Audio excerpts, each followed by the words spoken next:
nightmares in my head, I fear that the thoughts build up until I can't hear, that my mind fills up into a creature, and it haunts me somewhere much deeper.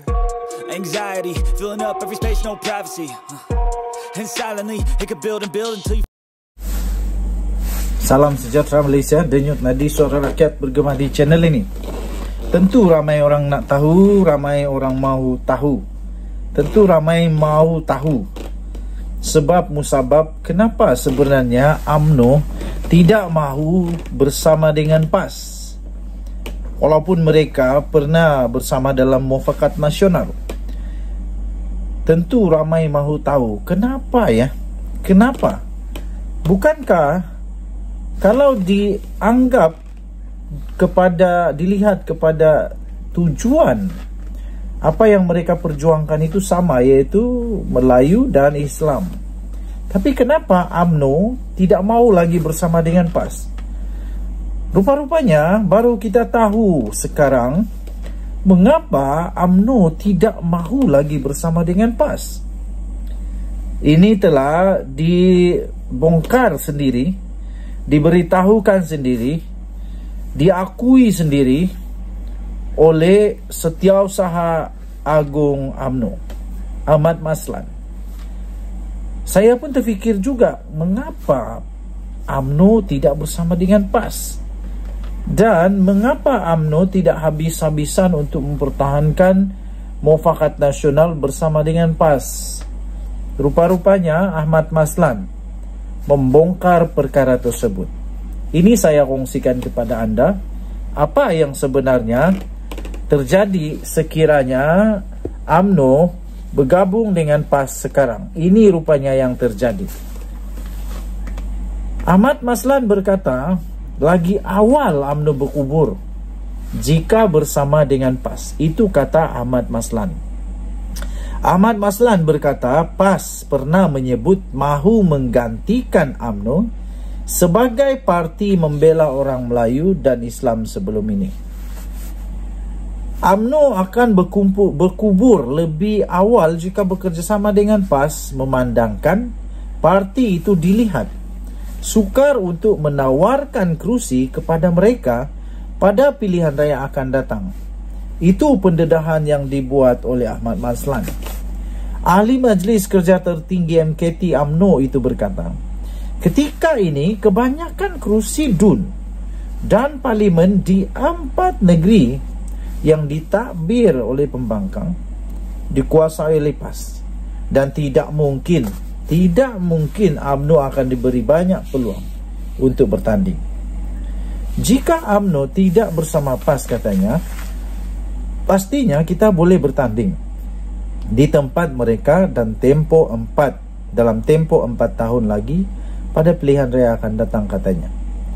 UMNO boleh ambil alih parlimen dan DUN sekiranya mereka tidak menjalankan tugas dan harapan rakyat.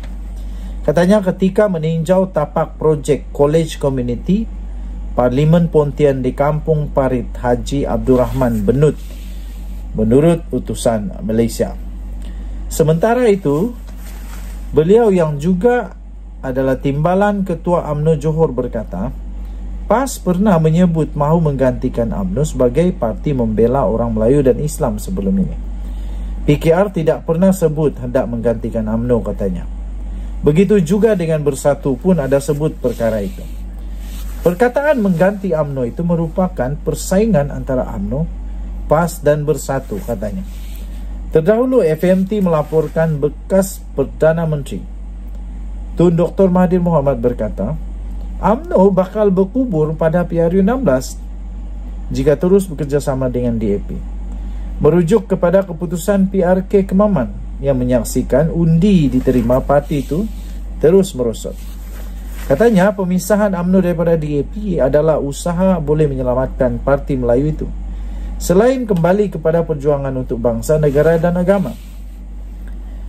Sebelum ini timbalan Presiden PAS Tuan Ibrahim Tuan Man berkata, parti itu tidak menolak kerjasama dengan UMNO di sebalik sejarah pahit hubungan mereka susulan cadangan penyatuan untuk mengambil alih pentadbiran Putrajaya dibangkitkan oleh Syam Jalil. Bagaimanapun, Presiden UMNO Zahid Hamidi menggesa parti itu supaya menoktahkan mimpi bersama UMNO, kerana sejarah pahit sebelum ini mengakibatkan UMNO nekat tidak akan menjalinkan sebarang hubungan semula atau kerjasama dengan PAS yang kini bersama dengan Perikatan Nasional.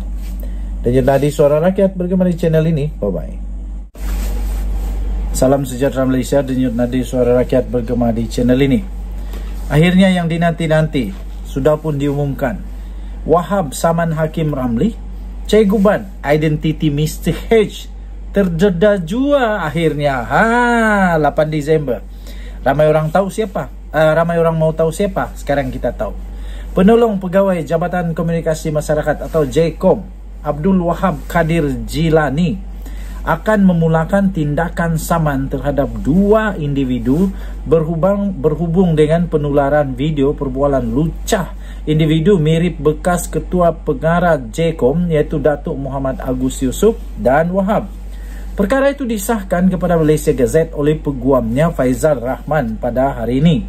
Difahamkan Abdul Wahab menyaman ahli jawatan kuasa penerangan Parti Pribumi Bersatu Malaysia Bersatu, iaitu Badrul Hisham Shahrin yang lebih dikenali sebagai Cikgu Bad, dan pengarah bahagian JKOM Hakim Ramli. Sekarang kau kena. Anak guam saya telah memberi arahan untuk mengeluarkan surat tuntutan saman kepada 2 individu berhubung penularan video lucah tersebut, katanya. Tambahnya lagi, itu saja yang boleh saya dedahkan. Yang lain-lain kita maklumkan kemudian, katanya ringkas sebentar tadi. Sebuah rakaman video berdurasi 3 minit yang tular sejak 17 November lalu menjadi topik yang amat hangat di laman media sosial. Berikutan terdapatnya individu yang mirip dengan Muhammad Agus bersama seorang lelaki.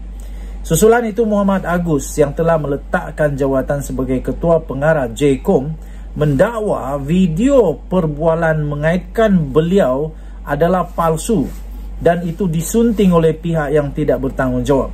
Selain itu, Abdul Wahab mendakwa beliau telah dijadikan kambing hitam untuk menjatuhkan Muhammad Agus oleh individu bernama Mr. H. Namun sehingga kini identiti itu belum dapat disahkan. Sumber itu daripada Malaysia Gazette dan telah diterbitkan semula di laman sabudin.com.net.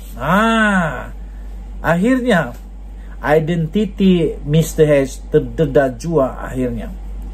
Wahab telah menyaman Hakim Ramli dan Cikgu Ban. Identiti Mr. H terdedah juga akhirnya. Padan muka. Jadi disahkan penolong pegawai Jabatan Komunikasi Masyarakat yang dikenali sebagai JKOM, iaitu Abdul Wahab Kadir Jilani, telah pun akan memulakan tindakan saman terhadap 2 orang ini. Yang pertama ialah ahli jawatan kuasa penerangan Parti Pribumi Bersatu Malaysia Badrul Hisham Shahrin, dikenali sebagai Cikgu Bad. Dah habis-habis lah bersatu ni kena. Belum selesai satu lagi. Sekarang baru lagi Cikgu Bad yang famous tu sekarang kena saman. Nanti kalau sudah masuk mahkamah, kalau menang tidak apa, kalau kalah rasakan. Kemudian seorang lagi ialah pengarah bahagian JKOM iaitu Hakim Ramli. Kenapa? Kerana anak guam saya telah memberi arahan, katanya, untuk mengeluarkan surat tuntutan saman kepada 2 individu yang sebut tadi itu berhubung penularan video lucah. Itu saja yang saya boleh dedahkan, katanya. Yang lain-lain nanti kita maklumkan kemudian. Dia kata begitu. Okey, jadi tuan-tuan dan puan-puan yang dihormati sekalian, beliau Muhammad Agus yang meletak jawatan sebagai Ketua Pengarah JKOM mendakwa video perbualan mengaitkan beliau adalah palsu dan disunting pihak tidak bertanggungjawab. Nanti kita tengoklah siapa yang benar, siapa yang kantoi, siapa yang terciduk. Denyut Nadi Suara Rakyat bergema di channel ini. Bye-bye.